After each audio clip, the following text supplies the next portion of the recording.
ଆସନ୍ତୁ କରିବା ଜହ୍ନି ଚୋପାର ଚଟଣି। ସେଥିପାଇଁ ମୁଁ କିଛି ଜହ୍ନି ଚୋପା, ଧନିଆ ପତ୍ର, ଚିନାବାଦାମ, ରସୁଣ, ତେନ୍ତୁଳି, କଞ୍ଚାଲଙ୍କା ନେଇଛି।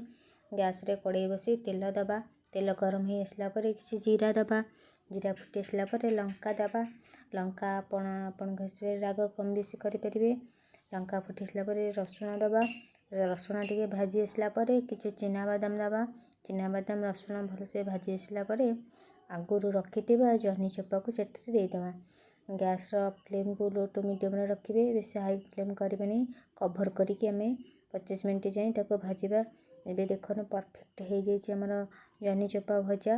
ଗୋଟେ ଗ୍ରାଇଣ୍ଡରରେ ଆମେ ତାକୁ ଦେଇଦେବା। ଜହ୍ନି ଚୋପା ଭାଜି ରଖିଥିବା ଚୋପା ଦେଇଦେବା। ସେଥିରେ କିଛି ଲୁଣ ଦେବା, ତେନ୍ତୁଳି ଦେବା, ଧନିଆ ପତ୍ର ଦେବା, ଆଉ ପାଣି ଦେବା। ତାକୁ ଗ୍ରାଇଣ୍ଡିଙ୍ଗ କରିବା। ମୋ ଭାଇ ତ ଖାଇକି କହୁଛି ଦିଦି ବଢ଼ିଆ ହେଇଛି। ଆପଣମାନେ ତା ରିଆକ୍ସନ୍ ଜାଣିପାରୁଥିବେ। ଆପଣମାନଙ୍କୁ ରେସିପି କେମିତି ଲାଗିଲା ଲାଇକ୍ କରିବେ, ସେୟାର କରିବେ, କମେଣ୍ଟରେ ନିଶ୍ଚିନ୍ତ ଜଣାଇବେ। ଆପଣ ବି ଟ୍ରାଏ କରିବେ।